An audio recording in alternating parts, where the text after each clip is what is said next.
Tell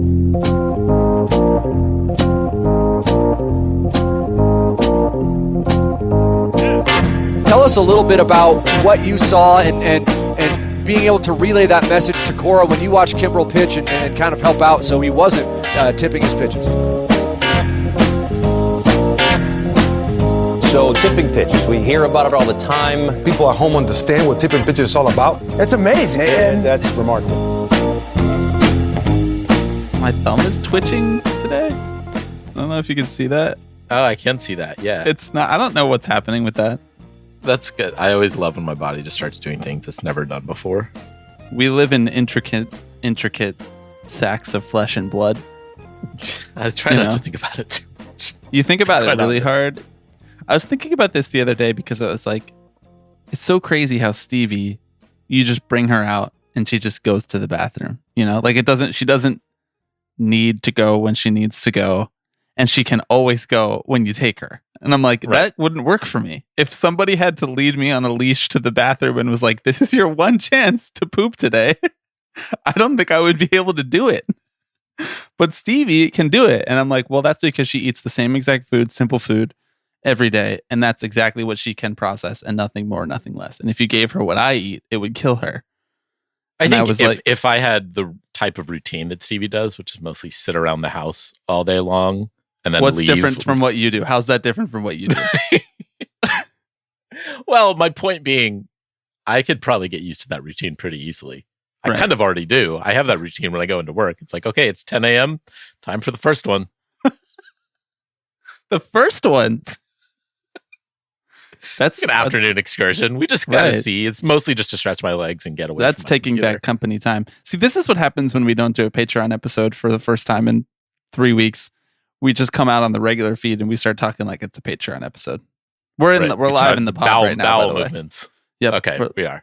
We're live in the pod right now. And this is also what happens when I forget to come up with a cold open. Falling down on the job. I suppose in a different world where we had more topics, more news items to discuss this week, we could have used this article written by Evan Drellick about this MLB agent Jeff Barry walking away from the job, the Q&A that he did. We could have used that as a cold open, almost like a good take dramatic reading, because there are some good takes in it. But that's a whole segment on the pod this week, so this is what you get instead. Well, I do feel like it would be a slight dereliction of our duties to not mention that Alex Rodriguez found his guy. What do you mean? Oh, yeah, he did. The man who's going to push it over the finish line. He has a really fascinating strategy of buying a sports team, which is ask other people to buy it for you. Yes. It's never That's before about seen, how I would approach it. never to be seen again. That's a band, right? That's an album, right? Yeah. Yes. Kind of. Never before seen, Arms never length. again found. I was like, we were close. We were close. You were right there. I was right there. Thank you. It's not Jeopardy rules. If you get close enough here on this pod, fact adjacent podcast that we are, you get it. You get the points. That's a good album. Yeah, it is. We saw them. We did see them. Great show. Yeah, in the rear view, great show. You had some thoughts about it at the time. No, I had thoughts about the crowd, not about the bands. Well, I had thoughts about the first band. Well, some bands. You can't expect me to go to a warehouse emo show at 28 years old. Yeah, and just be like, everybody here is cool and fine. I'm enjoying their presence. You can't. That's you can't. fair. You also can't expect me to like 100% of the bands. I have to pick at least one band on the ticket to performatively dislike. Of course. Usually the one with like the beanie, the little like tiny beanie perched atop their head. And the one whose lyrics are all about... Never mind. Let's just keep going. Feeling loose today. You feeling loose? A little bit. Coffee setting in. It's been a minute, Bobby. It's been a minute since we've sat down and actually done like a normal podcast together. I'm feeling good to kind of get back in this routine. There's been a lot of stuff that's been coming up that I've been like on the edge of my seat waiting to talk with you about. Chiefly, obviously, Michael Bloomberg's inclusion in the bid to buy the Minnesota Timberwolves and Lynx. Am I wrong in thinking that like this is actually legitimately will help him? Like this will get it over the finish line? Michael Bloomberg gets stuff done, right? He has objectively far more money than Alex Rodriguez does. Yes. I think that helps, because the chief problem with this whole sale was that Alex Rodriguez does not actually have the kind of money that he's punching above his weight, I would say. Now that we're talking about Alex Rodriguez's finances, it gives me cause to think about how he almost bought the Mets 4 years ago. And his partner at the time in that bid and in life was Jennifer Lopez, who, by the way, don't know if you saw this, the trades are reporting she also has no money this past week. So not only are the Mets cursed, they also curse everything they touch. Yeah. Steve Cohen bankruptcy. Steve Cohen, look out. Yeah, look out, dog. Watch those pocketbooks. The GameStop squeeze almost got him. It really did. What a moment in time. That was one of our best podcasts ever. You were just explaining Reddit threads. You were all over like what it was. Like, okay, so Roaring Kitty. Yeah. I watched that movie. I saw you watch that movie too. Dumb Money. I did. Yeah, it was fine. It needed more Steve. I agree. Just like the Madoff documentary, which was horrible, needed more. So bad. Needed more Wilpon. The answer is always talk more about the Mets owner. Well, at least like Dumb Money leaned into. We're already doing movies about financial schemes. At least Dumb Money like leaned into having characters play, like actually not doing the awkward thing where you don't have any footage about the thing you're talking about, so you just film like character actors with their faces kind of covered, like moving papers around on a desk. They were horrible, like, creative decision. It's so bad. Speaking of movies about financial schemes, we're going to talk a little bit about Moneyball later in this episode in an interview that Evan Trellick did with a former agent about why he retired. We are also going to talk about a different financial scheme, and that is sports betting. Wouldn't you know it? Another episode of Tipping Pitches, another 40-minute diatribe about how sports betting is ruining the game that we love. We are going to revisit our bingo cards. I didn't tell you this before we started recording, but that's okay. I would like to discuss with you a couple of fringe cases on the bingo board and whether or not we should just make a decision to cross those off now, because I think you could make a case for a couple of them that we haven't yet crossed off officially. And then at the end, we are going to bring back our ranking segment, which is still unnamed. But we have a lot of good contenders. We do.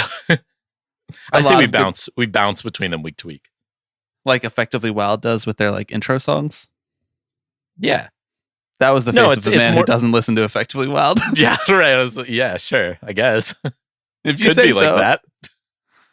Okay. No, what do you want to call it this week? It's like an album that we released, but we're still tweaking the track titles, Right. Yeah, exactly. Like when Kanye tweeted, "I'ma fix wolves." Yeah, exactly. I was just thinking how much we're like Kanye West. Name some other ways. Top 5. That's what the ranking segment is going to be this week. Top 5 ways we're like Kanye West. Just kidding. All that coming up and more, probably. Some discursive discussion about other things that have nothing to do with any of those topics that I just named. But before we do that, I am Bobby Wagner. I'm Alex Baisley. And you are listening to Tipping Pitches.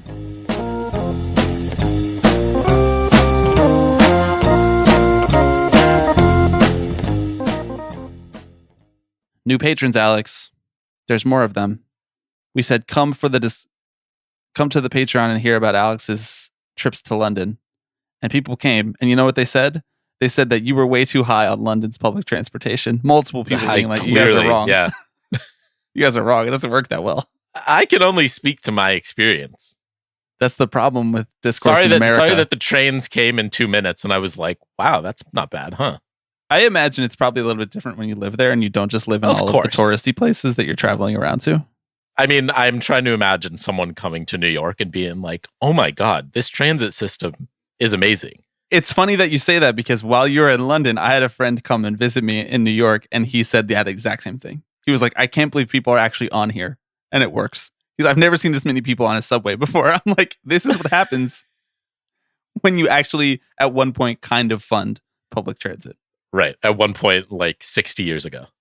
Yeah, more. Do you want to read The Power Broker with me? I've been thinking about reading it. I've been doing a lot of reading recently. You want to hear about my reading? Yeah, I do. Okay. I read some books. Okay. Hell yeah. No, I read a couple Elmore Leonard novels. And now I'm reading. Did I talk about this on the pod? I'm reading the McKinsey book. I don't. One of these things where it's like, was it on pod? Was it off pod? I know what you're reading, but you can divulge for the listeners. It's called When McKinsey Comes to Town, and there's each chapter kind of just follows all of the different things in American life that McKinsey has personally ruined. A bit of a departure from your interests generally. Well, actually, the funny part is I had heard about this book because Evan Drellick, whose article we're going to talk about in just a minute, did like a co-promotion event because there's a chapter in the When McKinsey Comes to Town about the Astros cheating scandal and about how McKinsey came in to advise former McKinsey consultant Jeff Lunau on how to run his team better. And honestly, I thought that the chapter was really good. And I consider myself in the top 1% of people who knows about what happened there. I read a whole book about it, you know? All right. Yeah. I did several podcasts about it. And still, this either this chapter was reminding me of stuff that I had forgotten, or it was just telling me stuff that I'd never even heard. Good shit. Ringing endorsement. A ringing endorsement here on Tipping Pitches. When McKinsey Comes to Town. Good book. All right. Tipping Pitches Book Club when? Seems like a really good Patreon idea. Yeah. Stop giving away good Patreon ideas for free on the main feed. I don't really know how that constitutes giving away an idea. Someone else is going to be like, a book club, huh? Wait a second. Never would have thought of that. Starting a podcast and slowly building a community over years and years and years and monetizing it. Well, good luck. See you in 8 years. Right, exactly. But anyway, back to the original question. Do you want to read The Power Broker with me? Oh, yeah. Let's do it. Oh, do you want to we'll trade off chapters and then just explain the chapter to the other person? I was thinking we would trade off pages. We would sit in the same room, one copy, popcorn, pass it back and forth with each other. Read aloud to each other. Videotape it, put it on the Patreon. Yeah. Easy. There could be a future for us in audiobooks. Just Alex reads you Moneyball. That's good shit right there. I do accent work too. Oh, another thing about the Patreon episode was that people hated your accent work. Yeah, I know. Tough. I thought your accent was pretty good. I was put into a tough position. I was backed into the corner by my co-host a little bit, who would not stop the recording until I did a mildly offensive accent. That's what you said to me before we started recording. But you were like, I want it to be as mildly offensive as possible. And I was like, okay, I'll just give you what you want. This is what you signed up for when you decided to own a business with me. Right. This is in our articles of incorporation. You signed up to be pushed. You signed up to be challenged. We didn't get onto the vanguard of what was it that I said last week? Niche, leftist. What were the other words that I said? I think baseball was one of them. Shit posting, I think, was one of them. Yeah, baseball was definitely in there. Yeah. I was challenging somebody to do this better than us.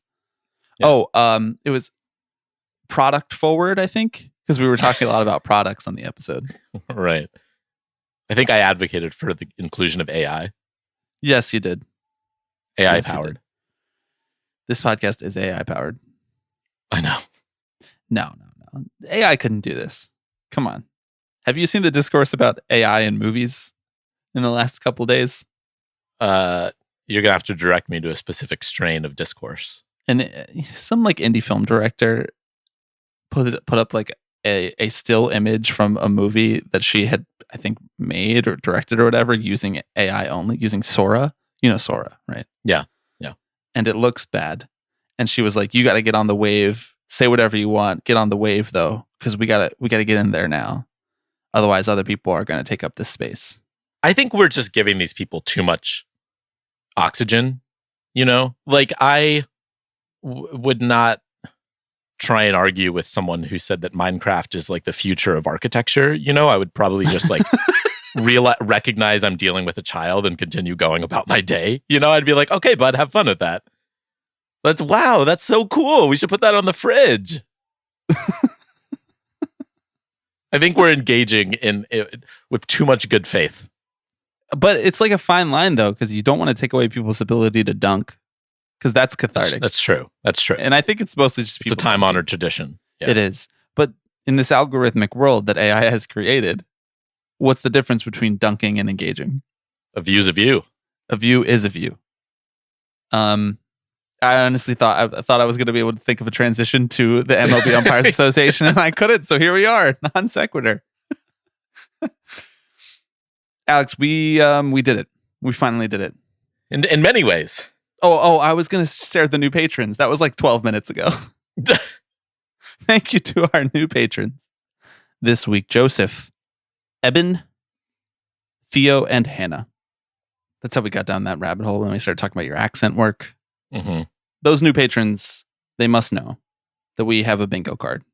And on that bingo card, we have a square that says, MLB Umpires Association releases a statement. Well, Alex, the MLB Umpires Association had to release a statement this past week because the best umpire in baseball, according to ump scorecards, and according to George Schusterman of Cespedes Family Barbecue, who loves Pat Hoberg, Pat Hoberg was suspended in a shroud of mystery, honestly. They didn't really say what he did. Right. We don't even know if he's suspended, right? He was disciplined. Right. But he's appealing it, so you have to think that. You have to think it's some and he has not been umpiring games for like the last 6 weeks. This is a Bob Nightingale tweet. The Major League Baseball Umpires Association statement. He didn't say that they issued a statement. He didn't say what it was about. He just said, this is the statement. This is a clear copy and paste situation here from Bob. Yep. Which rules? The Major League Baseball Umpires Association was made aware in spring training that umpire Pat Hoberg was being investigated for potential violation of Major League Baseball sports betting policies. We have been working with Pat since then. We are now appealing the discipline issued by Major League Baseball. Because the appeal process is ongoing, the union cannot discuss the matter. We will have no further comment until the appeal process is complete. We also provide the following statement from umpire Pat Hoberg himself. I am appealing Major League Baseball's determination that I should be disciplined for violating the sports betting policies. While that appeal is pending, it would not be appropriate to discuss the case. That said, I have devoted my adult life to the profession of umpiring. You know, when you've devoted your adult life to the profession of umpiring. Yeah. You know what that feels like. And the integrity of baseball is of the utmost importance to me. I look forward to the appeal process. Everybody always looks forward to the appeal process. And I am grateful that the Major League Baseball Umpires Association is supporting me in the appeal. So this comes amidst what I would call a wave of policy violation when it comes to sports betting. We've had Pat Hoberg, an umpire, be suspended. We've had Jonte Porter, an NBA player, get suspended for life. We've had football players be suspended for a year. And of course, most notably for us, which was another square on our 2024 bingo card, we've had Tucupita Marcano, an MLB player who was on the injured list for, I believe, the Pirates. Or I think he used to be on the Pirates, and he's on the Padres now. Suspended for life for violating Rule 21 about betting on MLB games. He bet on games involving his own team, which is I don't know if you know this, a big no-no. You can't do that. Yeah, you can't do that. And then there were also 4 other players. One on your Oakland Athletics, Michael Kelly, and 3 minor leaguers, Jay Groom of the Padres, Jose Rodriguez of the Phillies, Andrew Saalfrank of the Arizona Diamondbacks. They were all banned for 1 calendar year for betting, just like, they didn't say which legal sports betting operator, but just like betting on one of the apps. Not great. No, not great. Right. So it's worth pointing out, and I'm sure we've mentioned this before, right? But like, if you bet, you can't bet on baseball. That is what Rule 21 is that you're referring to, right? Is in the rule book. It applies to players, umpires, anyone involved with the game. You can't bet on baseball. If you bet on baseball, not does it apply to involving fans? Does it apply to fans? That's a good question. Rule 22 is like you have to bet on baseball if you're a fan. Yes. You bet on a game not involving your team, you're banned for a year. You bet on games involving your team, you're banned for life. And it's pretty clear cut. You can do all the betting you want outside of baseball, as long as it's with a legal bettor or a legal sportsbook. There we go. Yeah. Any word on if you're allowed to do it at an AI-powered sportsbook? I feel like no one's invented that yet. You know, that just tells me you don't believe in human ingenuity. You don't think someone's out there already working on that? Alex, are you aware of the fact that none other than McKinsey and Company advises every major sportsbook in the United States about how to set their lines and make more money off bettors? And also, they were the people who came up with a lot of the things like algorithms that when it looks like someone is about to leave a betting app, they offer them like $50 of free bets. That was their idea. That's cool.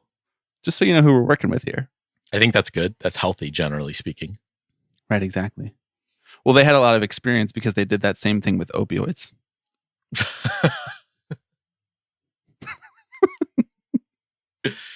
And before that, they did a similar thing with cigarettes. Yep. Uh-huh. Yep. Yeah, there's something fishy going on over there. I don't know. No, but they are a values-driven organization. Well, do we know, are they woke? Like, are they on buywokefree.com? Good question. I'll figure that out while you keep talking about Rule 21. The boring shit. I'm doing the fun stuff over here. You are doing the fun stuff. Yeah. The Hoberg thing is really strange because it, as you mentioned, it's shrouded in secrecy because it's going through an appeal process. No one can talk about it. Not on there. I see you shaking your head. Yeah, they're not on there. Sorry. Falling down on the job. I'm not sure if they're woke. All right. We'll add that to the list of companies we're submitting for review.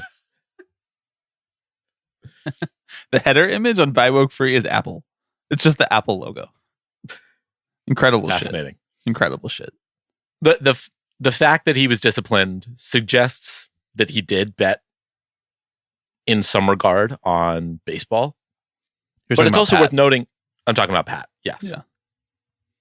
But it's also worth noting that he has denied that, right? No one has explicitly said anything, but I think in ESPN's reporting, they added that he has denied betting on baseball entirely, right? So we're in this weird situation where like no one kind of really knows what happened. It's likely that maybe it was some sort of gray area, right? Where he's playing, I don't know, fantasy sports, or perhaps something else that like is not allowed, but also you can get away with saying that you were not actually placing strict bets on the outcome of baseball games or anything like that. Right. I don't know. What's your read on all of this? The Hoberg thing is hard because we have the least information about this. The 5 players who were suspended for violating Rule 21, we have a shocking amount of information on them. We have the amount of bets they placed, the timeline with which they placed those bets, the amount of money that they won or lost. Their win-loss record. Their win-loss record. And presumably because this is an open and closed investigation. So they're like, these are the findings. And the Hoberg one is still open. But I don't understand why. If I had to like completely spitball, it would be that perhaps a bet was placed from his account, but he's claiming he didn't do it.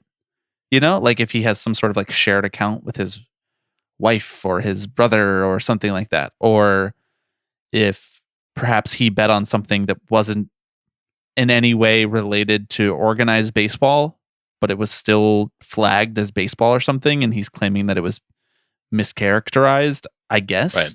Like softball is one of those sports that's like a borderline thing where like technically it's not listed in the rules, but most players are like, we've been told that's a little too close for comfort, so we stay away from that. Now, I don't know if Pat Hoberg has a crippling addiction to gambling on softball, maybe. But what's weird about it is that it's taken so long to kind of come to any sort of conclusion, right? They mentioned that this is something that was flagged to them back during spring training, right? So I have to think it's nothing that's so straightforward like placing a bet through FanDuel. Because that's the kind of thing that like, if there's an account that has Pat Hoberg's name on it that places bets on baseball, like that's it. Like you can't, right? There's not even a if it was like your son yourself opened your phone and did it, like right. You have to be responsible for that at the end of the day. Yeah, I think that it's ridiculous that we even have to talk about this. Frankly, what do you think of? There was a lot of discussion about who's responsible. You know, because I think that people like you and I look at situations like this and we generally blame the institution for creating situations that would lead to something like this, meaning that MLB rushed themselves into embracing sports betting, as well as the other sports leagues did the exact same thing. And it's been normalized so quickly that there's almost no way in a sample size of this many people around the game that violations are not going to occur. Whether those violations are committed out of malice, whether those violations are committed out of addiction, whether those violations are committed by accident, whether those violations are committed out of ignorance. It doesn't really matter. When you have that many people, people are going to err. Err, E-R-R, err, err. Not a word I use very out loud very often. No, I love that word, though. It's because I've been reading a lot, you know? God damn it. I think that's true. And then I think there was also a sort of vein of conversation that I saw people having that was like, yes, and been watching a lot of comedy too. Yes, and what these people did is dumb. What these people did is stupid. It's obviously a violation of the rules. They knew what they were doing. It was very likely that they were going to be caught. And I guess I net out somewhere in the middle, or I net out that both of those things can be partially true, but I don't know that I necessarily blame each individual person without knowing what was going on for them as to why they decided to bet on baseball. I don't know that I feel confident calling all of those people stupid or selfish or short-sighted, because I generally think that the idea of embracing sports betting at all and thus having to create all of these rules around it is all of those things too. Is stupid, is selfish, is short-sighted, is eroding the integrity of your game, whether or not players are betting on baseball. And so I think if some of those players are like, fuck it, I will violate the rules, I don't think that they should be surprised when they get caught and suspended, because it's pretty easy to track these things if you're doing it through a legal sports book. But I also like, it's sort of one of those things where I'm like, the state in this case, MLB, has like a monopoly on, so they just decide they have a monopoly on hypocrisy, essentially. They have a monopoly on talking out of one side of their mouth and acting a different way. That part bothers me, I think, when I look at how, when I internalize the ways in which MLB tries to paint this as a black and white issue, whereas like they knew the rules. The rules are printed on every clubhouse in every ballpark in America. And that's true, that they actually have Rule 21 printed out and put on the clubhouses so that people know not to violate it and are reminded of it constantly. But it does kind of bother me the ways in which MLB and all of the sports leagues talk about this like everything that they're doing is completely above board. And if only these stupid players would follow the rules, they wouldn't have to do these things. They wouldn't have to make these suspensions. And I know they have to do that because they can't come out and be like, we're making these rules because we know people will violate this and damage the integrity of our game. They can't say that, even though they do know that. And that's the part where I'm like, can we just fucking level with each other here? Like, can we put it all out on the table? Like, yes, they are going to be suspended, but at least can you sort of like tip your cap to the people who know that you're just being hypocritical about this? I feel confident calling each of these players a little bit stupid. Like a little bit. Yes. Like I don't think they share the brunt of the blame, but as you mentioned, the rules are pretty clear and you can bet. You can bet on sports. You can bet on any sport you want except for baseball, right? That's the one that gets you into trouble.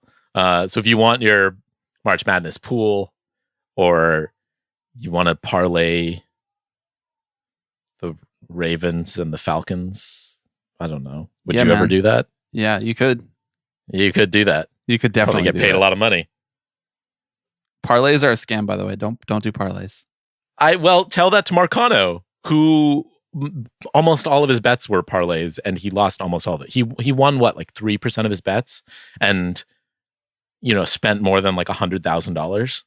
Wait, to close this loophole, I agree with you that it's fair to say that this was an ill-advised decision on many of these players' parts. I will lend you that truth. But can I read you Rob's statement? Yeah. And then you tell me that you don't feel the same way that I feel after hearing it. The strict enforcement of Major League Baseball's rules and policies governing gambling conduct is a critical component of upholding our most important priority: protecting the integrity of our games for the fans. Commissioner Rob Manfred said in a statement. The long-standing prohibition against betting on Major League Baseball games by those in the sport has been a bedrock principle for over a century. Has anything changed in the last century betting on baseball? Not that I maybe can like think of. even in like the last couple of years, like has anything changed to where that Like even maybe going back to 2018 and bedrock the Supreme Court. principle, right? Like would that? I don't know. Maybe we can look into that. We have been clear that the privilege of playing in baseball games comes with the responsibility to refrain from engaging in certain types of behavior that are legal for other people. That's actually really fascinating. That's fascinating. What if an owner bet on baseball? I know. What would happen? Rob would be like, "You're suspended. We're taking your team away." It's a good question. What if David Stearns bet on the Mets? What would happen? I think that would very clearly not be allowed. I feel like an owner probably can bet on baseball. I mean, they can do whatever they want, right? Insane. Like that's insane. That's insane. I mean, like I don't think you could go around tweeting about your winnings. I don't think Steve Cohen could be like, "Yo, under on Quintana strikeouts just hit." That's a good bet, though. I'm just saying, like, it's a critical component of upholding our most important priority, protecting the integrity of our games for the fans. Come on, dog. Let's stop with this shit. Yeah, I mean, they have to feign some sort of ignorance, right? Because you can't talk about why you're doing all of this as a league, which is the fact that it's like bringing in large amounts of revenues. They see this as the next cash cow, and so it's a question of how much of this are you willing to stomach? How much of it are you willing to stomach as a league?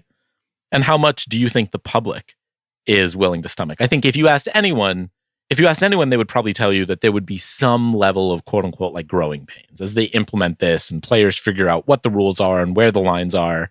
And the lines are relatively simple, which is that you can't bet on baseball. I don't know that they like necessarily thought that you would have umpires getting implicated.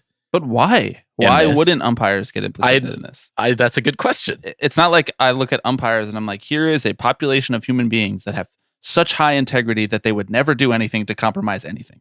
Like, that's what? how I see it. Really? Yeah. Going down to the local police academy and being like, this is a crop of guys who I would have loved to hang out with in high school. A lot of principles here. Would not have given me swirlies whatsoever. I mean, I'm going to go on a little bit of a tangent, so bear with me. Okay.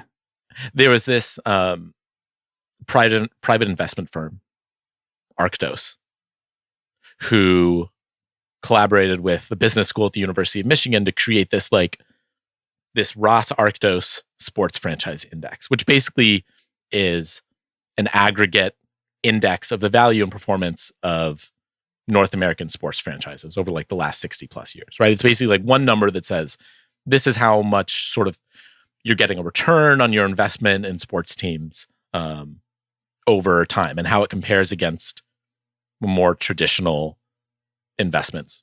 Mm-hmm. And what it shows is like, I think what you and I would be able to predict, which is that like it goes up every year. It's pretty darn consistent and far less risky than some of those other traditional types of investments. I think it's something like, 14% return on like a yearly basis, which if you own a team, even for like 10 years, you're cashing in big, right? You're making tons of money. And each era has sort of different drivers of why sports franchises are going up. And in the last few years, one of those things has been sort of return from COVID and like an increased optimism around like live entertainment.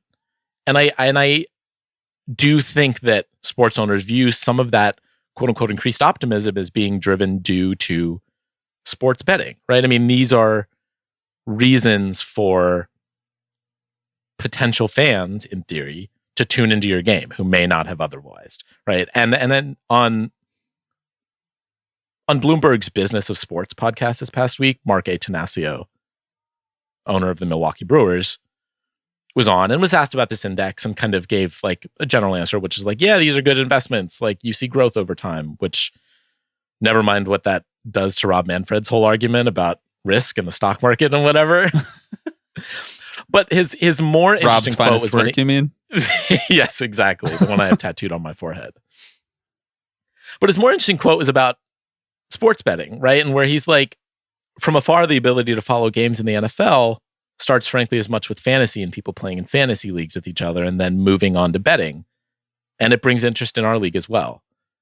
And so we work hard at the league level to manage those concerns, but at the same time, enhance interest in our game, which feels like the point of all of this, right? Is like, if this is going to draw eyeballs to your game on top of the lucrative partnerships you're already making with these sports books, well, then you are necessarily going to have to stomach some level of quote unquote impropriety in the game. And I think that's a trade-off that they are willing to make, right? It's a trade-off that most teams were willing to make with steroids in the 90s, right? Until there were congressional hearings about it. And then all of a sudden it became a stain on the game, right? So it's like, as long as there is something that will continue to drive interest in your sport and increase the value of your franchise, why would you not take advantage of it? Yes.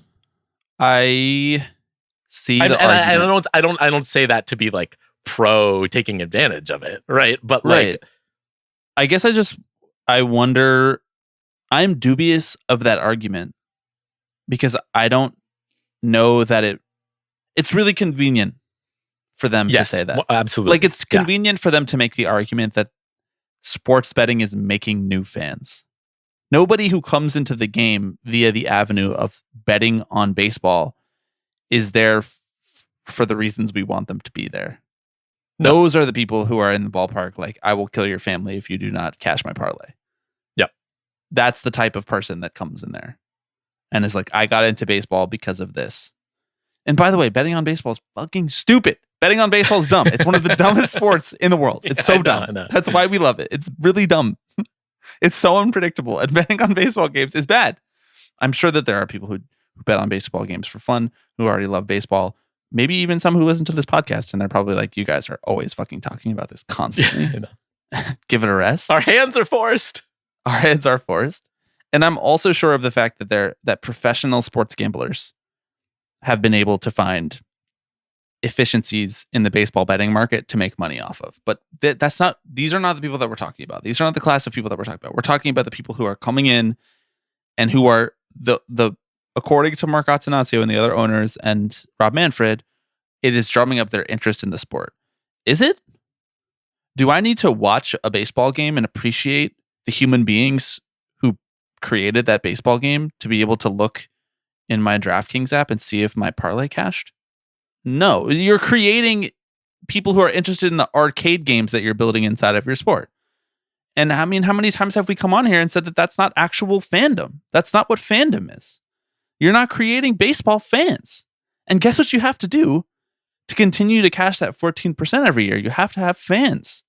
And we don't have fans. The average fan is like 66. That's bad. How is that not like, I almost said, how is that not like a climate change level alarm bell? And then I remember the people that we're fucking dealing with. They don't care about that. Right. They don't care about... You're not creating fans, you're creating consumers. You're creating people who... You're creating worse than that. You're creating people who are trying to leech the game. Yes. Like, you're creating people who are only there because they would like to financialize the game. Yeah. Personally benefit off of what's going on in front of them. Exactly. Not be there to... I mean, it's like, I'm not trying to be dramatic, but betting on sports, it's kind of like anathema to what I come to sports for. It's like, it's the exact opposite. Betting on sports is the opposite of community. Because if you could all come together and bet on the same thing, it would lose because the sports book would change the line. And we're all supposed to be there for the same reason, enjoying this thing together. Obviously, there are two teams, and so there are two sides to this. That's not really what I mean, but I think that what is at the root of fandom is that we are there to enjoy this sport and what it teaches us about being alive. And that has nothing to do with betting on the game. It has nothing to do with moving number from one app to other app. It doesn't. And like, it might raise the stakes of it for you if you're someone who is prone to enjoy the adrenaline rush of winning or losing a bet. And I'm not trying to like criminalize that. I'm really not. And I'm not trying to say that like these guys should have been allowed to bet on baseball and get away with it. I'm just trying to say I don't think that it's even useful to talk about things like integrity or competition anymore. If this is the direction that you want your sport to go, they're trying to just make it less real. They're trying to make it everything less tied to just watching a baseball game. And it's driving me insane. Like I watched Bull Durham the other night, and I'm like, well, this might as well be the Mesozoic era. Like to talk romantically about anything to do with baseball. You know, it's like it's pre the sports betting boom, obviously, but it's like it's pre Moneyball. It's pre the Harvard MBA-ification of the front office. It's pre, you know, it's even pre like huge national TV billion-dollar contracts. It's like it's taking place in minor league baseball, and it's pre MLB's One Baseball taking control and deciding exactly how they own and operate the minor leagues. It's pre all of these things. And so you can watch, and of course I'm a sap for these sorts of things. I'm a sap for the speeches in Bull Durham or the spirituality of the sport. I'm not trying to come off like a rube, or like I'm not trying to come off overly corny or optimistic about what the sport can and should be. But shouldn't it be? Can't it be? Wasn't it? And didn't they take that from us? And aren't they still doing that? Yes. To all of the above. I don't know, man. I'm skeptical that like this is actually creating sustainable growth for teams. Regardless of whatever the short-term impact on interest is, your mileage may vary on whether there's any impact at all.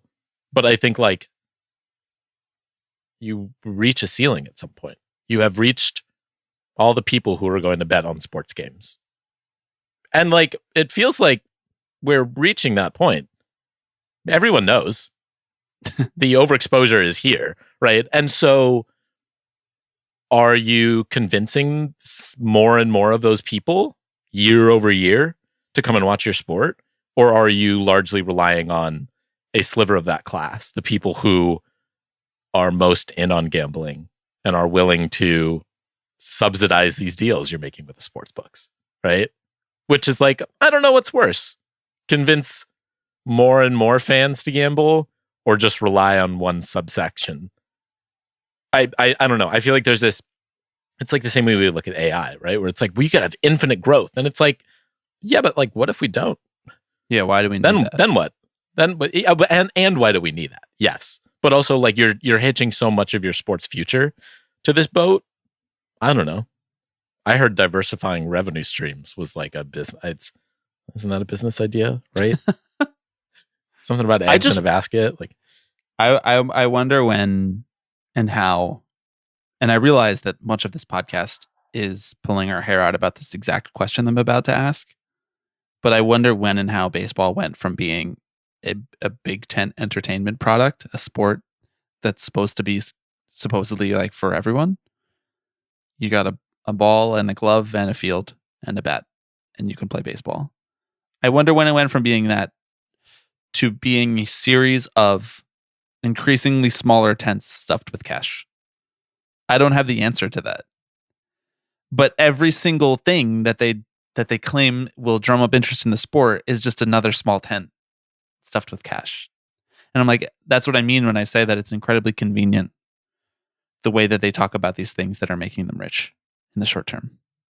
You know? It's incredibly convenient the way that they talk about RSNs, and they pretend to be mad about them as if they didn't create this situation. You know, as if MLB didn't ask for this. Let's limit the amount of people who can see our game, but actually increase the amount of dollars that we're getting from those individual people. And that'll increase our revenue. That'll be the thing that makes us rich. That'll be the thing that guarantees our 14% year over year.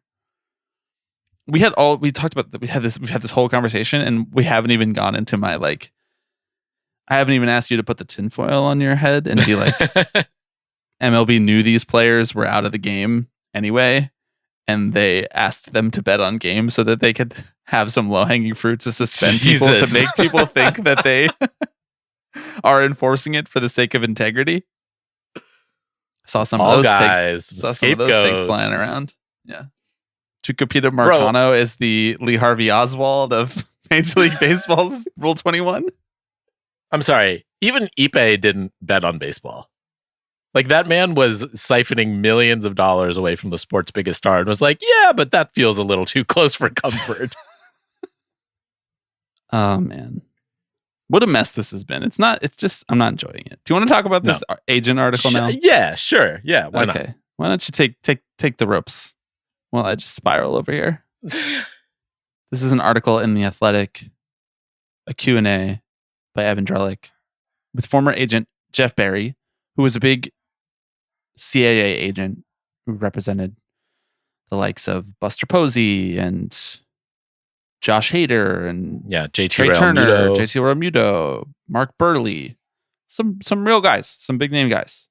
We don't have to spend too long on this story, but I thought that this spoke to our interests, given that it's Barry sort of talking about how he became so disillusioned with Major League Baseball's sort of economic system. Going back to 2020, I think it was, when he was going through a lot of these arbitration cases, and specifically he called out one around Josh Hader. Maybe not the best poster child. Well, maybe he is the best poster child for what's wrong with baseball. But honestly, the way that this guy talks about Hader and Realmuto, where he's just like, these are the two best fucking guys in America. I love these guys. Yeah. All about integrity, these two guys. Yeah, I was like, well, all right. I wouldn't put us in the same political party, but on this side of on this issue, we are on the same side. His chief complaint, I think, they talk a lot about arbitration and how just it's an unrealistic way to the way that the league approaches arbitration cases is just not a modern look at how players should be compensated or like what actually matters in the game, which like I think we kind of know a lot of this stuff, right? We know that teams get in there and use whatever stats serve their narrative in order to depress a player's wages. And he calls out like teams using saves, right? The Brewers, notably kind of deployed Josh Hader in a somewhat a traditional way, right? More of the quote unquote like stopper kind of guy, right? So he's not just coming in and finishing out the ninth inning and racking up 40 saves. He is providing value to them in a different way, right? And the team, when it comes time to pay him, doesn't like to talk about that way, even though for 364 days out of the year, they, tout him for being that guy. But Evan asks him, and you brought this up earlier, right? How did we get to this point where owners and front offices behave this way? And his answer is Brad Pitt and Michael Lewis, which I think is it's not like a completely novel idea, right? That like the ideas from Moneyball sort of broke the sport today. But I do think he touches on this idea of like coolness and the new generation of GMs wanting to be like cool, not just wanting to throw money at the problem and win, but like they want to look like the smart guys in the room. They want to command the room. They want to be the leaders, And so a lot of them like tie one hand behind their backs because they think that's the cool way to do it, right? He also calls out guys like one David Stearns and others who were sort of laundered through the labor relations department before going and running a team, which I do think is a really interesting tension to sort of call out the class of young GMs who get their start on literally the other side of the aisle, right? Who get their start, as he puts it in this article, being part of Morgan Sword's army of kids running around in arbitration cases, arguing that saves are the most important stat. So I guess I turn it to you, Bobby. Is Brad Pitt the reason that baseball's fucked up today? I mean, yes. Do you remember when we like finally eulogized Billy Beane on this podcast? Yeah, his career with the A's. I do. Right? Like not his life. His career with the A's, because he was stepping down officially. And it was rumored that he was going to he's already been part of he was going to join Fenway Sports Group as a part owner of the Red Sox, but mostly he was going to like work on bringing efficiency to like European soccer or something like that. And I don't think that actually ever even happened, but he was basically stepping down from the A's, and David Forst was going to be running them even more ruthlessly to John Fisher's liking to save even more money than Billy Beane would have wanted to. But we talked about the legacy of Moneyball. We talked about how fascinating it is as a public relations device, because I find it to be very intriguing how Moneyball became this thing that like, oh, let's find the island of misfit toys players. Let's find the people that other people don't want. And that's the redemption story, right? We find these players and nobody else wanted them, and we give them another shot and we see what's good about them. And oh, by the way, we pay them the league minimum. We somehow at some point along the way, we took the money part out of Moneyball and we made it into this like cute little upstart thing, as opposed to this thing that was a way to ruthlessly undervalue a quote unquote good team. You know, we didn't take the principles of Moneyball and say we should reallocate this money towards players who actually deserve it because they're actually good, and stop giving so much of the money to players who, through traditional models, seemed like they were good, but the way baseball is played now aren't actually good. They didn't do that. It's like what Barry says in this article. It was an incredible story, but if everyone's doing it, then it's not undervalued. And then he talks about the greatest undervalued areas to their leadership and scouting. You can't copycat being a great leader. I don't really know what that means. But if everyone's doing it, then it's not undervalued. If everyone is doing Andrew Huberman shit right there. If everyone is doing it, it's just suppression, right? If they're not saying, let's take these things and pay more for them, it's saying, let's keep doing what we were doing before and let's win on the margins too. Then it's like, what has really changed except the ruthless chase for efficiency? And it hasn't incentivized players to become the best versions of themselves. And I think Hader is a perfect example for that.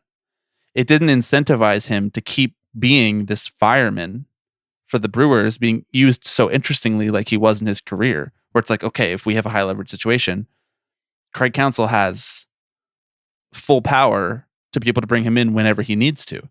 No, what did it do? Josh Hader needed to win a future arbitration case, or he needed to set himself up for free agency better. So him and his agent said, you can't use me unless it's the ninth inning in a save situation. Which I think is actually it's like a genuinely fascinating way of trying to scratch back some of that control and power over your career. Because for the most part, if you're a reliever and they call your number, you're coming in. Whether you pitch the day before, whether you are going to get DFA'd afterwards, whether you're getting sent because you have options, you're getting sent down to the minors because you've pitched 2 out of the last 3 days. It doesn't matter. You're coming in.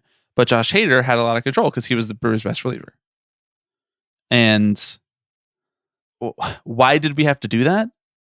Why do we have to have all of these like intricately designed bureaucratic inefficiencies in the way things are done in order to keep players from making the money that they should be making? Or vice versa, why do players have to buy into all of these intricately designed bureaucracies when they know that it's not what's best for them, in order to try to maximize their earning potential in something like arbitration? It's really interesting, but I mean, not to be annoying, but the bad guys won. Like the labor relations department people, the cold calculated analytics people, not only are they in charge of everything now, in charge of basically every team and basically every department with any power in Major League Baseball, they're also fawned over by fans and media constantly. Like, look what happened when they hired David Stearns to run the Mets. It wasn't like, oh no, I was like the one man in the Wild who was like, are we sure that we want this guy who's just like ruthlessly chasing inefficiencies at all costs to be running the team that wants to be the least efficient of any team in Major League Baseball? Do we think that is a fit? Are we sure? And everybody was like, no, it's fine. He's going to do great. And I'm like, that's what they said about the 17 other Rays guys who went to other big market teams. And how did that work out? You know? Not to turn this back into a David Stearns, was I right or was I wrong thing, because the jury is still very much out on that. But I just, it's interesting to hear it from an agent, because most of the time you don't hear stuff like this from agents, because agents still have to maintain relationships because they just want to be agents in perpetuity, because it's very lucrative to be an agent. But he is no longer an agent. He's stepped away. So he can say some of the stuff, he can validate some of the stuff that if you are a fan who's paying attention, you basically already know all. You basically have already observed all of this stuff.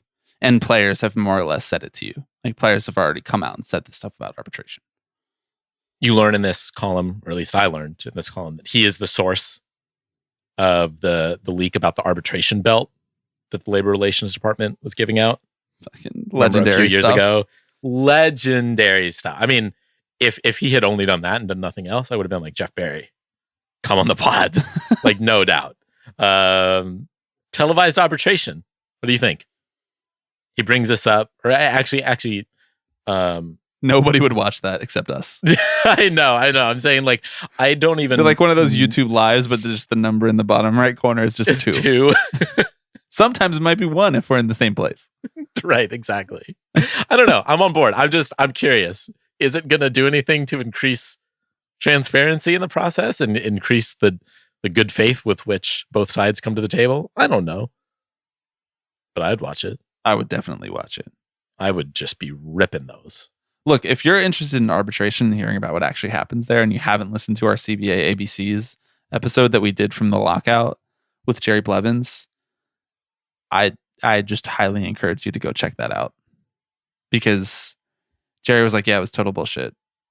They were in there arguing about like stuff about my personal life. It's nothing to do with performance, and it radicalized me. And I think that's the case for like a lot of players.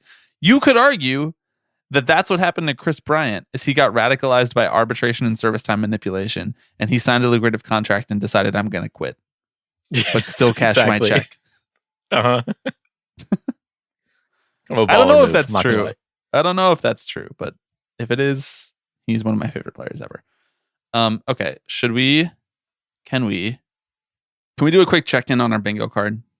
Yeah, we should. Okay, so if you're listening to this and you didn't listen to one of our season preview episodes in which we built a bingo card, we discussed 24 things that we thought could happen, had some level of likelihood of happening in the 2024 season. And then we had a free space smack in the middle with Alex Rodriguez taking a gym selfie. And we wondered if we would hit bingo throughout this season. And we've been updating it as we've gone along. So far, Alex, we have 3 confirmed yeses. We have 3 confirmed things that have definitely 100% happened. Those 3 things are: a player was suspended for betting. The MLB Umpires Association had to release a statement. And the third thing was that the @MLB Twitter account tweeted out betting lines. All 3 of these things are betting related. All 3. Who could have thunk it? I never, ever would have predicted this. We have a couple... just to run through, do you want me to run through all of the others right now? Let people know? Sure. Yeah, let's run through them quickly. Okay. A-Rod tries to buy a team. Tony Clark or Harry Marino comes on the pod. David Rubenstein buys a new historical document. A team gets wrapped up in a culture war. Put a pin in that one. The A's turn their replies on. Braves acquire or extend a young player. Jerry Dipoto news cycle.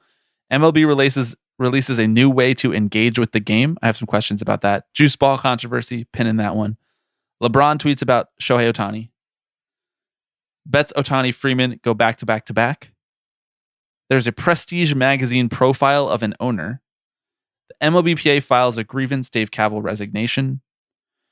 Climate event disrupts games. Owner donates to RFK. That's my favorite one. Pete Ricketts campaign finance scandal. Incredible long shot. If that hits, I will be so excited.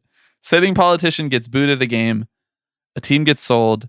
Joe Biden messes up a Rangers player's name. We're running out of time on this one. Senator. And then finally, a senator calls for the revocation of the antitrust exemption. So those are the 21 events that have not happened yet. However, as I said, put a pin in a couple of them. I think we have compelling evidence on a couple of them, and I want to decide with you right now if we should cross them off. Okay, interesting. Juiced ball controversy. Right. The ball is dead compared to previous years. It's not like does anyone super know or dead. care? I see people talking about it. Outside of like the people who are thinking about this all the time. Right? I have heard announcers be like, "Wow, thought that one was going to get out. That one didn't carry." They're saying stuff like that. They can't really be like, "This ball is dead." But are you willing to say that we have to wait until we get like an investigative article about this to call it a controversy? It can't just be speculation among fans and internet types. That's kind of how I'm thinking about it. Like, has it risen to the level of controversy yet? Like, has it broken out into becoming a defining storyline of this year? I wouldn't really say so. The ball, like, kind of changing year over year has been a thing for years, whether or not we've gotten investigative stories about it or not. That said, we're almost halfway through the season. The ball's different, and we're all just okay with it. It's controversy in and of itself. Yeah. Open your third eye, everyone. Okay, fine. So we can't cross that off yet. I'm hoping. I'm hoping and praying. I'm trying to get bingo here, dude. Okay. MLB releases a new way to engage with the game. This has to have happened, right? This has to have happened already, and we just didn't see it. I did see some stuff that was like MLB, like during the London series, they were like releasing different ways to check it out. I wasn't really following it that closely, but do you think that it's risen to this occasion yet? There has not been a new product that has personally caught my eye, but I'm willing to be wrong. I try to keep my ear to the ground, but we miss things sometimes. So if you're listening to this and you have seen the new way that Major League Baseball would like you to engage with the game, write in. Let us know. tippingpitchspot@gmail.com. 785-422-5881. Took me a second to remember the phone number. I'm actually impressed that you know the phone number. Usually I'm the one who's reading it out. I know. We, for whatever reason, we didn't read it out for like a few months. And then the fact that I was still able to pull it out, like it was like my childhood best friend's phone number, Right, yes. Yeah. Back before we had cell phones, we had to know the house phone numbers of our friends. Yeah. Okay. Do you know my phone number? No. Okay. I've never had to type your phone number in once. I know. Do you know mine? I know the first 3 numbers of your phone number, obviously. Are you 247? Nope, not even close. Okay. Well, that was pretty close. 267. Oh, there we go. All right. I was in the area. There's a 4 in it somewhere.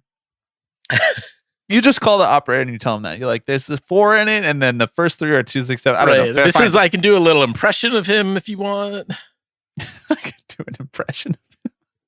That'll help you find him. Do you think that would help if you wanted to call Andrew Hamilton, former president of NYU? It's possible. You want to do your Andrew Hamilton impression? I'd rather not. You only want to offend the Brits once a month. Yes, exactly. By the way, drawing on some very specific experiences for that. Speaking of this month being June, happy Pride, everyone. The Mets are 8-3 in June so far. What does Buy Woke Free have to say about that? Let's go Mets. Allyship pays. Okay. The other one that I wanted to put a pin in. Well, actually, we got some questions about the MLBPA filing a grievance because of the story with Bad Bunny's agency, Remas Sports. Oh, right. Yeah. I don't consider that a grievance because a grievance, in the way that we were talking about it, they're filing a grievance within the construct of this collective bargaining agreement, and the collective bargaining on behalf agreement, of a player. Right. The collective bargaining agreement doesn't have really anything to do with agencies. They have separate rules and regulations and agreements with agencies. So that said, by the day, I get more and more convinced that we could just start our own agency. It doesn't really seem like you have to have a client. We have friends. Whatever. Yeah. We could get Trevor back into baseball. We could get Trevor back into organized ball.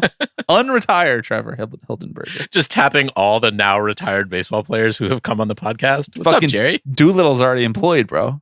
I know. He's fixing the nets. Yeah. Have you heard about this? He's turned all of their relievers into good pitchers. God damn it. I hate when friends of the pod use their powers against me. This is like when Colin McHugh was just dealing on the Braves for 3 years. I'm like, this is bullshit. Yeah. I feel like that meant a little bit more, though. No, because if Sean becomes the new Matt Blake, I'm going to have to watch that for decades. Actually, the Mets are in like 4th place. So the Nats are kind of their bedfellows right now, right? Are they up to 3rd place? Hey, now. I'm just asking questions. You dare question the team performing the best in Major League Baseball in Pride Month? Interesting. Okay. Pete Alonso home run. Did he just hit a home run? That's right, he did. Oh my God. As we're talking about this, come on, dog. Come on. So what are the paths you're seeing to bingo right now? Wait, Unless hold there are on, other hold ones on. that you want to There's dive one into. more. There's one more. Team gets wrapped up in a culture war. We got questions about whether or not the whole situation with the Rangers changing the tagline of their website to, what is it, like, don't mess with Texas or something like that during like Pride Month? Right, to like straight up Texas or something. Yeah, straight up Texas. Straight up Texas. Yeah. That's even worse. Oh my God. I didn't even put that together. Do you think that that's wrapped up in a culture war? Honestly, even though that is despicable behavior, and I feel really bad for the people within the Rangers organization who have been pushing hard for years to try to get them to do a Pride Month, but the ownership is just like, no. I don't think that that's wrapped up in a culture war because I don't think that that has broken containment. Like, it's what I'm talking about when I'm talking about wrapped up in a culture war is I'm like, there are several Fox News articles about this. Right. There's Candace Owens is ranting about is this making right the now. rounds. Like what's going on with Caitlin Clark right now? That's a culture war in sports. It needs to be maybe, if not at that level, in that vein. Would you like to weigh in on Caitlin Clark? Yeah. Oh my God. I have a lot of thoughts about her. You do? Let's go right now. Pat McAfee, I'm taking my shirt off. What was it that he said about her? Yeah, you want me to do it? For a second, I almost got you. Okay. So culture war has not been checked off either. Okay, so what are the paths to bingo? I think the most likely bingo for us to get right now would be, none of them are looking great, honestly. No. We would need Biden to mess up a Rangers player's name. We would need a senator to call for the revocation of the antitrust exemption. Honestly, those feel pretty good. Yeah, but it's but the last bingo one. on that one would be a team gets sold. Right. And I don't know that anybody is on the market at the moment. No, I know the Nationals keep getting tossed around. Yeah. By the way, I don't know. Shout out to whoever put that Mike Rizzo bobblehead in the urinal at Nats Park. Just excellent work. Keep the tipping pitches message alive. The other way I could see it getting done is if David Rubenstein buys a new historical document and then an owner donates to RFK. What if we get it in one fell swoop and David Rubenstein buys some sort of JFK memorabilia from RFK, thus donating to him and getting a new historical document? Now that would be amazing. That would be amazing. I'm rooting for it. I have one more contender. Okay. So right now, and by the way, if you're listening to this at home and you're confused, which you likely are, we put the link in the description to our specific Tipping Pitches preseason preview bingo. Now, many of you at home have your own separate bingo cards. That's how bingo works. You don't all have the same card because we want to see who gets bingo first. Now, in ours, they are arranged in a specific way, while yours at home might be arranged in a separate way. So if you want to see what we're talking about and how they're arranged, that link is in the description. I would say the second row here on ours, Alex, has some potential. This would be juice ball controversy, which we've already talked about, likely. MLB releases a new way to engage with the game, pretty likely, probably. We already got players suspended for betting. Now, all we would need, in addition to those three things, would be a Jerry DiPoto news cycle, which the trade deadline's coming up. Right. It's happening. Braves acquire or extend a young player. The trade deadline is coming up. and the Braves are sputtering at the moment. They might need an injection of fresh talent. That feels like a pretty good row for us. That feels like a pretty good row. Oh my God. The Pete Alonso homer was a 3-run homer? Yeah, bro. I saw the Francisco Lindor was a solo shot, and I thought that was the Pete Alonso one. I'm like, we're cooking now. Come on now. Come on. We got Pride. We got Grimace. What else do we need? We got Jeff McNeil being demoted out of the lineup. Jose Iglesias hours. Oh my God. I feel like we have an okay shot at the Prestige magazine profile. Like I think a Rubenstein profile, of like. Yeah, I agree. Like we haven't really gotten one of those yet of like, here's what's, driving this desire, He watched baseball growing up and went to Orioles games and just fell in love with the game. And, it was always in his mind. Like that feels like there's a natural path for something like that, whether it's from like Bloomberg or, whoever. Not a Prestige magazine, but we can not a Prestige argue about that magazine, later. But it's the Atlantic or nothing for me. Okay. So the two possibilities involving that don't feel out of the question to me, right? That would involve a grievance, Betts, Ohtani, and Freeman going back to back, and LeBron tweeting about Shohei. Which Betts, Ohtani, and Freeman going back to back is not going to happen. By the way, it's not going to happen. It's definitely not. That was so bold. We should have said go back to back to back, and just left it like that because I think they went back to back to back in strikeouts the other day. But the other option is, in addition to the Prestige magazine profile, is Culture War, the Poto news cycle, a climate event disrupting games, and revocation of the calling for the revocation of the antitrust exemption. Right. We don't need it to actually be revoked. To be revoked. Which, like, I don't know, the Culture War might be the one I'm most out on there. No, the Culture War is happening. Well, then it's maybe like the antitrust exemption one, because climate event will happen. Definitely happening. Yes. It's like clockwork. The Poto news cycle we know is happening. The problem with those is we don't have any of them in either way, unless you count the free space. So yeah, we're kind of up against it here. Yeah, but who knows? I mean, for a while there, it looked like we weren't going to get a statement from MLB Umpires Association because they just refused to tweet. They've logged off. They're going fully disconnected. They're leaving their phone in the other room when they go to bed. Do you think Manfred was like, you must put out a statement? Yeah, I think so. Oh, you must put out a statement. I was saying for the betting thing. Yeah. I thought I was saying No. But Manfred can't tell a union what to do. That would never happen. Just be like, hey guys, you're drawing a little too much attention to yourself. You don't need to put out a statement every time an umpire gets into an argument. I miss the good old days, back when they were wearing armbands and shit. That was the best. I know. That was sick. They gave up on that. Okay. Well, I root for all of your bingo cards at home, and I anxiously await the first person to get bingo. I'm really waiting for it. But we're running out of time here at the end of this podcast, Alex. And that brings us to our unnamed ranking segment, which this week I'm calling ranking pitches. Okay. Because that's, for whatever reason, the one that sticks in my head. I would like you to place these 5 baseball stadium sounds in order of the way that you prefer them. The crack of the bat. The pop of the glove. The stadium organ. The roar of a crowd. And finally, the person walking around selling concessions, yelling out what those concessions are. Great question. Thank you. I love this. This was inspired by, so we get questions sometimes in Slack from patrons, and someone, Brittany, put in a prompt tweet that was like, what are your favorite sounds in sports? And then everyone was kind of sharing underneath it what their favorite sounds were in different sports. And I decided to just narrow the focus into just baseball, because this is a baseball podcast in which we only talk about baseball.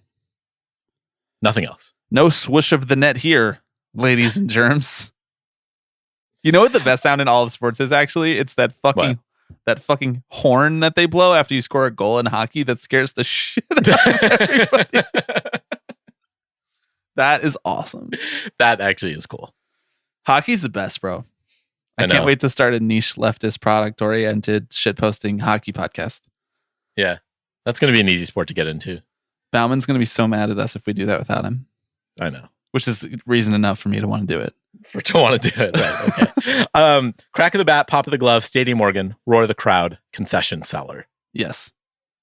So now these are sounds that you are hearing at the ballpark. Yes. Right. Yes. This is not what you're kind of picking up on TV at home. Right. You know, I thought about blending the two, but it's such a different experience. You can hear some of these sounds represented on a broadcast. And I think the best broadcasts, you hear these sounds mixed well. Right. It's a little orchestra. Into the whole ambiance of the broadcast, the whole soundscape, as us in the audio industry would say. But no, this is what you're hearing at the ballpark. I don't know if this is controversial. I don't know if any of this is controversial. Be careful. Yep. The culture war could start right here. Right here, right now. On tipping pitches. We're driving it.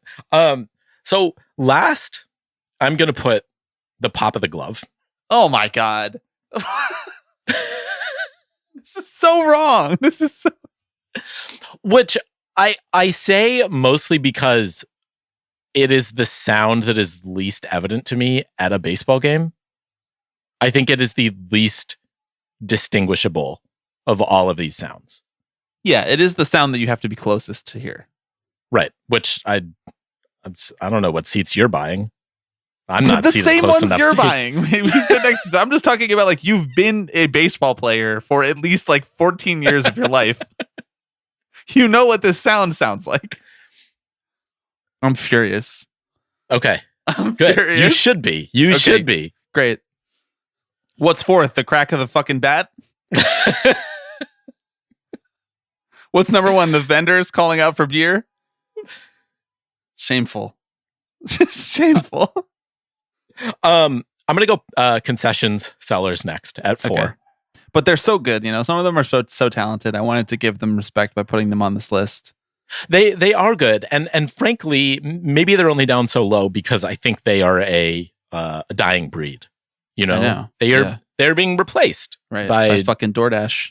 By fucking DoorDash and MLB Ballpark Bites. You know, that's what I do. I just DoorDash to Seaver Way, whatever the address number 41 is. Seaver Way. When I was trying to think, there you go. Come on now. Come on now. When I was trying to think of a fifth thing, when I came up with, vendor chatter, I Googled baseball sounds, and it brought me to a website called justbats.com, and they have a list of the best baseball sounds, which is misleading because it's not just bats, it's listicles too. I'm so confused as to what some of these sounds are. The clatter of cleats, infield chatter, dugout chatter, indistinguishable coach chatter, dragging the infield? Bro, you left off all my number ones. What is dragging the infield? Is that like when the grounds crew comes around? Yeah. Okay, sure. Actually, honestly, the fifth one, instead of the vendors, should have been the sound of the umpire brushing off home plate. Yeah, you hear that? Not from the seats, but when you're in the fucking thick of it, I guess, yeah. Anything chain link fence related? Okay, so these are like little league sounds. Right. Post game handshake line? Yeah. And here's my favorite one, pregame national anthem. Oh God. As a patriot yourself. Okay, so inexplicably you've put the pop of the glove dead last. And number 4, you've put concessions vendor. I love the pop of the glove. It's anti-American what you've done. It is. Third, I'm going to put the roar of the crowd. I'm with it. Which I enjoy. It's cool. Oftentimes I'm part of it. Sometimes I'm not. But it is not essential for my baseball viewing experience, right? It's part of the reason, like, you know, you like minor league games, is that they feel a little more intimate, and you don't need 40,000 screaming fans to like get into the game. Frankly, sometimes it's fun to go to an A's game and be able to hear what they're talking about on the field. Right, you because know? then you can hear the indistinguishable coach chatter. That's right, brother. Or I'm like, the can you infield can you chatter. brush that out again? Could you brush that again? Yeah, Would you say slow that- it down? Oh, just like that. Would you say that when the crowd is smaller and you're at maybe a minor league game and it's a little quieter, would you say that it feels more bespoke? I'm not gracing that with a response. Come on, man. Bespoke? Can we use AI to power dragging of the infield? Like, what appliance could we get in there? One that I didn't read on here, knocking the donut off. They were really scraping the bottom of the barrel. Okay. So you've got pop of the glove last, concessions vendor, roar of the crowd. Okay, now you're down to your top two. Top two. Stadium organ. I love the stadium organ. It's the best. Stadium organ is a dying art. Yeah. And it again, is. maybe it only falls to two because you don't hear it nearly enough these days, because they all have their cute little soundboards, right? Like someone hits a foul ball and they play the like broken glass sound or whatever. Yeah, I hate that shit. No, give me an organist who's up there riffing Alex, for 9 straight innings. what do you think about this? Reject modernity, embrace tradition. Did you just come up with that? Just off the top of my head. Wow. Yeah. That stupid whistle noise that the Yankees play after a strikeout. Reject modernity, embrace tradition. Yeah, I want analog baseball sounds. Right. Exactly. I don't want someone pressing play on a computer. Yeah, it's nonsense. It's nonsense. I mean, it's just everybody's falling down on the job. It's a dereliction of duty. Like, we have standards to uphold, and they're all just playing like movie clips. I'm like, this is what I have YouTube for this. Like, I'm here to hear a man of indistinguishable age at a part of the ballpark that I can't see play a live organ. Okay. The only place I get to experience that, really. Right. We should bring organs back. Yeah. I don't know where they went, but that leaves the crack of the bat for number one. That does leave the crack of the bat for number one, which is like kind of, I think, objectively one of the best sounds across sports. Yeah. Pretty easy to say that it is the best sound in baseball. I'm not going to zag too much with that. It's, I would say, one of the most attention grabbing sounds in sports. And frankly, like, I mean, I guess it makes me think of tennis a little bit. That is one where you can always hear the play unfolding. In like football, you don't really hear the play unfolding. You just hear like bodies slamming into each other, you know, which is not really aesthetically pleasing. The crack of the bat is so crisp and cuts through everything else that's going on in the ballpark. It cuts through concession sellers yelling about hot dogs and beer. It cuts through the roar of the crowd, and even can cut through the organ, right? Like, I don't know how they designed those bats to make that sound, but they did a damn good job. That is built American tough right there. Just like Chevrolet. Exactly. Actually, I think it's just like Ford, isn't it? I don't know. I Built guess Ford tough. I'm out on Ford. Okay. That's good to know. Not a big Ford guy. If you are gonna buy me a car, don't buy me a Mustang, buy me a Camaro. Okay. Actually, buy me a Chevelle, but either's fine. That's my list. I don't have anything else to say. It's a good list, except for the I parts open where it's myself up for ridicule. It's a good list, except for the parts where it's a terrible list, which is Right. pop at the glove. Insane to put that. Just insane. Now you're just trying to stoke controversy, honestly. What do you think? I'm going to come on here and just like do a normal ranking? Honestly, I would think that about what is you. the fun of that? That's fair. Okay, well, next week you get to come up with something for me to rank. By the way, my list would be exactly the same, except I would take pop of the glove from last and put it first, and everything else would move down one. Wow. Yeah, bro. I don't want to hear the crack of the bat. I spent my whole life as a pitcher. That's a bad sound for me. I'd like to hear that pitch Pop the catcher's glove. Strike 3 called. Is that it's like PTSD for you? You like get taken back to being like 13 years old, Right. getting taken deep. I actually remember the first baseball game where I was like, oh, I'm not the best player here anymore. And I never will be again. It's like playing against some kid who, was like on some very highly touted AAU team. And I was like, I can't just throw the ball by him every time. He just absolutely smoked one dead center way over the center fielder's head. There was no outfield fence. So it's like, wasn't even a home run. It was like something worse. I made the center fielder have to chase it. Yeah. So yeah, crack of the bat, bad sound. There comes a time for all of us when we no longer play the game. We get told we can no longer play the game, right? Some of us get told at 20, some of us get told at 40, but we're all told, Bobby. That's exactly right. Okay, thank you for listening to this week's episode of Tipping Pitches. If you'd like to call into our voicemail, the number is, as Alex so expertly recalled before, 785-422-5881. If you'd like to write us an email, tippingpitchespod@gmail.com. If you'd like to join our Patreon and hear bonus episodes in which we, most of the time, reanimate an old segment we like to call 3 Up, 3 Down, where we talk about 3 things that bring us joy, 3 things that take our baseball joy away for the week. That is patreon.com/tippingpitches. 3 different tiers. The top tier gets you access to those bonus episodes. Newsletter coming out on Wednesday for patrons as well. So if you're interested in hearing Alex write about buying stock in baseball players, please check that out on our Patreon. I don't have anything else. Would you like to malign any other essential baseball sounds while we're here? Oh, fuck. We'll do it next week. But the Orioles did announce a new jersey sponsor. Oh, yeah. We forgot to talk about it. Oh, my God.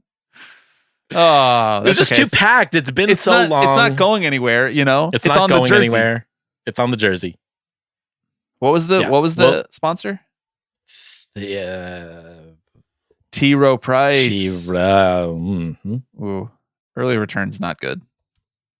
Investing made simple. Build a personalized portfolio that aligns to your future goals.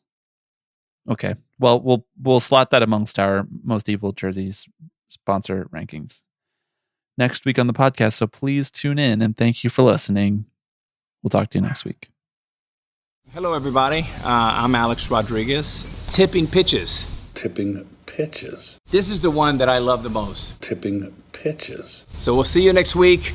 See ya! Do you want to start doing yoga? No. I won't even entertain it as a bit. Yeah, you usually are like, yeah, sure, No interest.